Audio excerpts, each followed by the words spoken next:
মই আজি গোটেই অসমবাসী এটা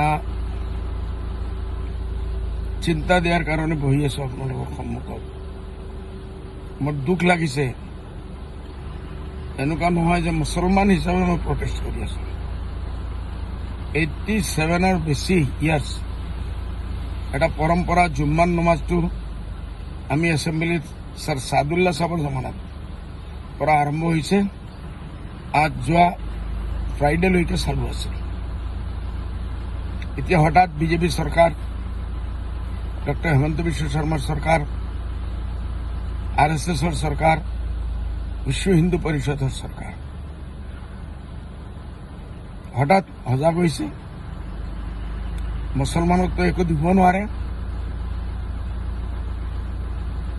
সব জায়গাত মুছলমানৰ ওপৰত পাবন্দী লগাই আছে।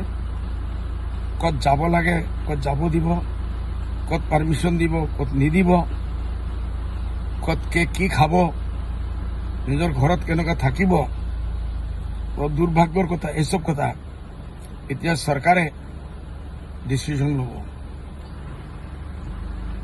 আজি গোটেই অসমত মূল্যবৃদ্ধি আসমানত গৈ পাইছে। ফ্লাডৰ মামলা, গুৱাহাটী নিৰাপত্তা নাই। গুৱাহাটীত ফ্লাডৰ কাৰণে মানুহ ঘূৰিব নোৱাৰে। লাখ লাখ বিঘা মানুহৰ ধুবুৰী, গোৱালপাৰা, বৰপেটা, মাজুলী সব জায়গাত ভাঙি আছে। চৰকাৰ সেইটো কৰাৰ চিন্তা নাই। এইসব সমস্যা নহয়। চৰকাৰ হাজাৰ হাজাৰ ক্ষেত্ৰত ফেইল হৈ আছে। এইটো চৰকাৰৰ কোনো চিন্তা নাই। এটা জুম্মান নমাজ বন্ধ হ'ব লাগে।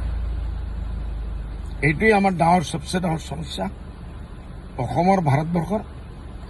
কিন্তু দিল্লীত বিজেপি চৰকাৰ, UPত বিজেপি চৰকাৰ, আমাৰ অসমত RSS চৰকাৰ। এইটোতো এক না একদিন বন্ধ কৰিব, আমি জানো। আমি আমাৰ মুছলমানসকলক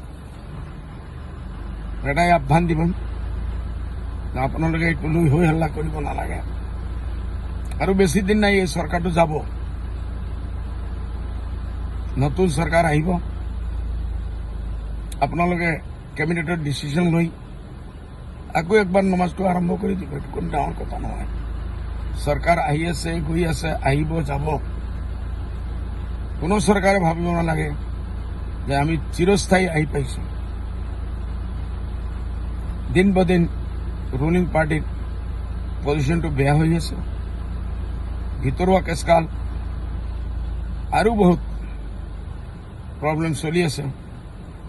চৰকাৰে যোৰহাট যাব নোৱাৰিব, মিয়াসকলে কাম কৰিব নোৱাৰিব, আমি বন্ধ কৰি দিম। অমুক এৰিয়াত যাব পাৰিব, অমুক এৰিয়াত যাব নোৱাৰিব। এইটো গোটেই অসমত এটা ডাঙৰ দাঙ্গা ফাসাদৰ লাইনে মুখ্যমন্ত্ৰী হিচাপে লৈ গৈ আছে। ইলেকশ্যনৰ আগত, 26ৰ আগত, পঞ্চায়তৰ আগত কোনো ইস্যু নাই তেখেতৰ আগত। এটাই ইস্যু আছে, মিয়া, মুছলমান, হিন্দু। সেইটো কৰি কিমান দিন ৰাজত্ব কৰিব? এইটো স্থায়ী পলিচি নহয়। CM সাহেব, সদ্ভাৱনা, প্ৰেম, মহব্বত চৰকাৰ থাকক নাথাকক, অসমৰ যেটা আমাৰ সম্প্ৰীতি আছে সেইটো বজাই ৰাখক। আৰু আপুনি কি পাৰে মুছলমানক বন্ধ কৰিব। আমি জানো, লিষ্ট আছে আপোনাৰ RSSৰ। নাগপুৰৰ পৰা আহে, এইটো বন্ধ কৰা, সেইটো বন্ধ কৰা, সেইটো আপুনি কৰিব বাধ্য। যেনে CM থাকিবলৈ আপুনি এইটো কৰিবই লাগিব। দুখৰ কথা, ডাঙৰ ডাঙৰ সমস্যা আমাৰ সমস্যা আছে, ইস্যুজ আছে, সেইটো চৰকাৰে বন্ধ কৰিব নোৱাৰে। খালি জুম্মান নমাজেই সবচে ডাঙৰ ইস্যু হৈ গ'ল।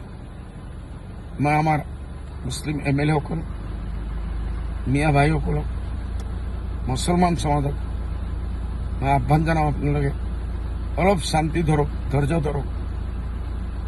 আৰু কি আছে ডক্টৰ হেমন্ত চাহাবে কৰি দেখাই দিয়ক। 2026 আমাৰ সন্মুখত আছে। আপোনালোকে সেই টাইমত পলিটিক্যালি এইটো কি উত্তৰ দিব লাগে আপোনালোকে দিব। মোৰ আশা আছে এতিয়ালৈকে আপোনালোকে অসমত শান্তি ৰাখিব, এইটো লৈ হাল হুলস্থুল নকৰিব, এইটোৱে মোৰ আহ্বান।